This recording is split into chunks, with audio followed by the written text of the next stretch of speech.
am Lady Yin from Naja.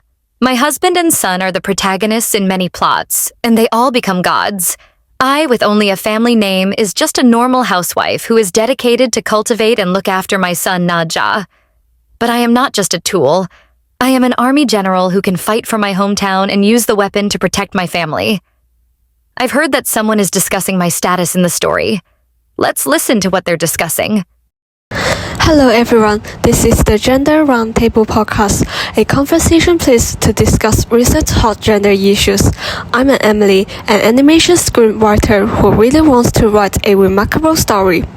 In today's podcast, I have invited my friend Kami, the famous animation director, and two animation fanatics, Iwa and Jason, to join our table. The topic would be the status of female characters in Chinese animation under the coalition of traditional Chinese culture and new era ideas. Kami, can you tell us why animation can be linked with the social norms?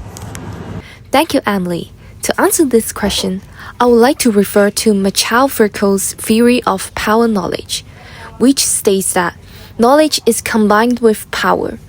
Whenever knowledge covers, power also reaches. Animations being one of the media are also naturally impacted by gender rights.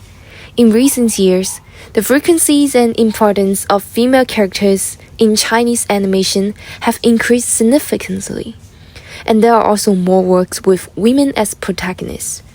In these domestic animations, characteristics of female characters gradually become distinct, and they can become growth characters, like male characters. Yes, the status of female characters in animation is a mapping of reality. Apart from the positive sides, we also need some voices to have discussion. Let me invite Iwa to express her ideas. Thank you, Emily. Before joining this podcast, Jason and I have done some research in the Red Note and distribute some surveys to gather first-hand opinions. So today we are here to represent the general public to share our thoughts. Refer back to what Kami has mentioned, although there are more female characters on screen, this does not mean that the situation of women has improved. In the plot, we lack descriptions of the relationship between women and the same sex, and cannot avoid being tied to men. In terms of character creation, it is also difficult to escape the stereotype, showing a beautiful appearance, weak personality, and homely image. So it seems like we have different opinions on the status and image of female characters in animation, but in my opinion, I think that currently many animations have successfully portrayed a good image of female characters. For example, after the release of the new animated film Naja, Lady Yin really became one of the most outstanding characters. Yes, originally, many screenwriters and directors like me didn't pay any attention to Naja's mother or Li Jing's wife. All the effort we put in is to describe the agony of taking a 3-year pregnancy to give birth to Naja.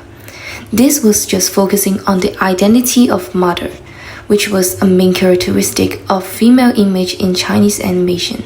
However, the new animation version has shown the public a new image. Lady Yin is no longer a gentle, virtuous wife and mother. Instead, she put on her armor and guarded the peace of her hometown when Li Jing left town. She shows the power and infinite probability as a woman. From the perspective of writing novels, we value different characters by checking whether they are flat or round characters. Obviously, the old version of Lady Yin is a flat character because her personality and emotional expression are simplified.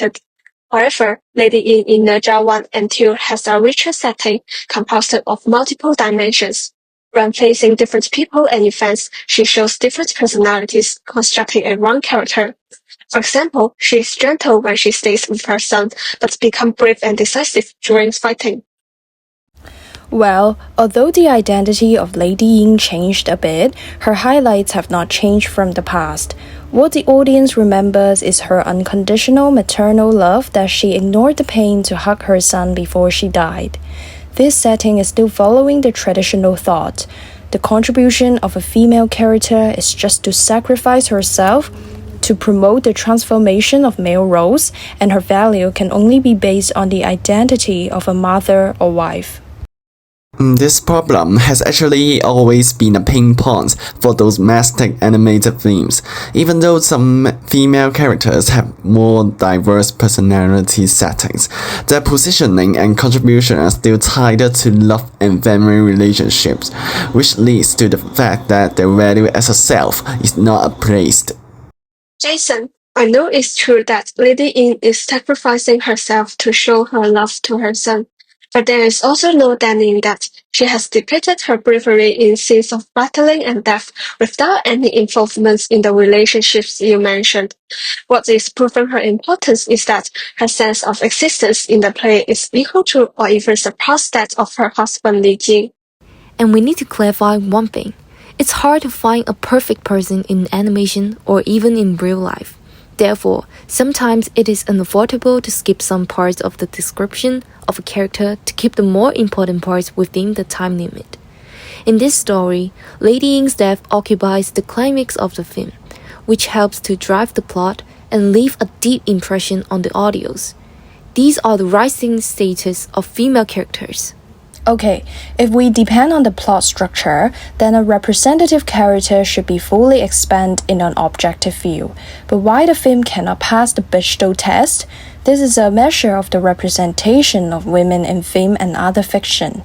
It requires at least two women who have a conversation about something other than a man. In哪吒 2, Lady Yin and Lady Rocky's conversation is surrounding the male characters. It means that female characters' performance is still dependent on male, so we cannot say their status has improved.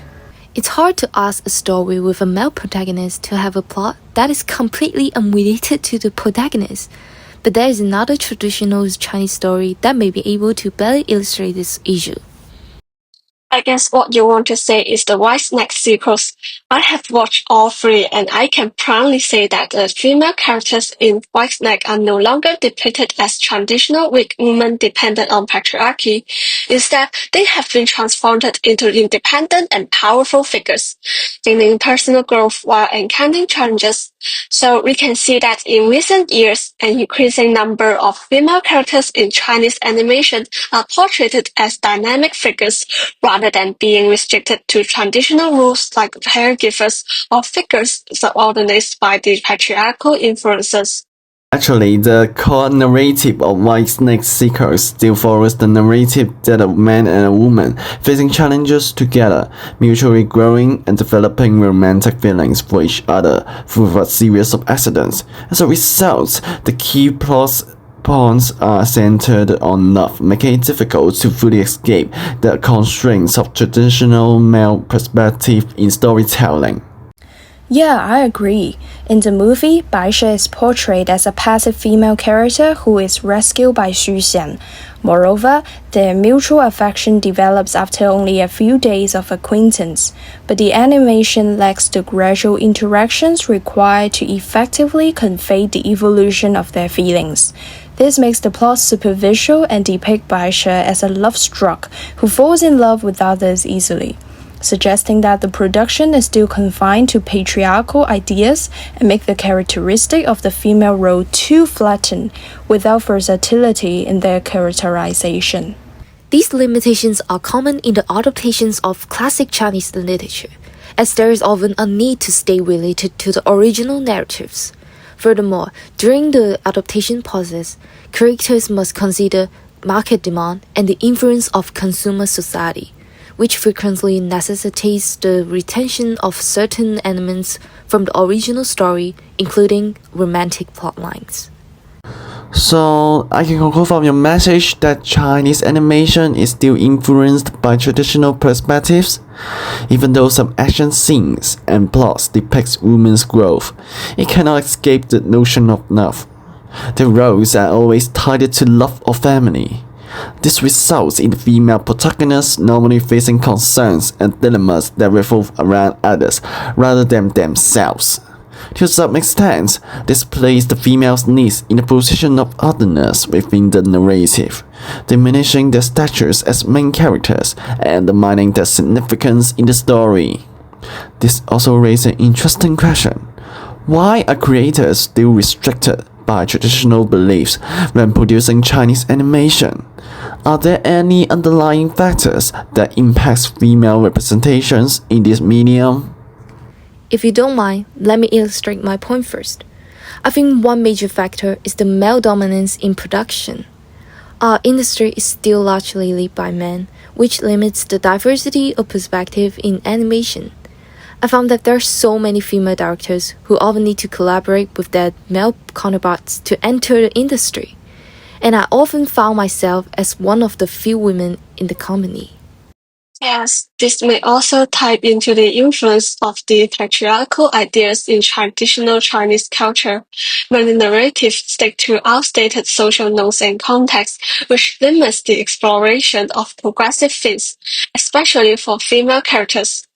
As one of the few females in our company, I often feel that my opinion about female setting don't really affect the overall narrative.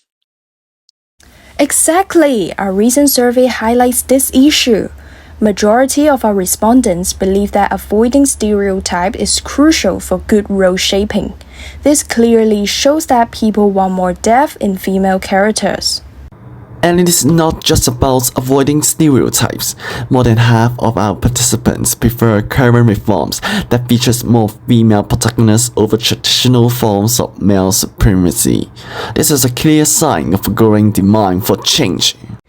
We also see a significant increasing demand for representation from audience.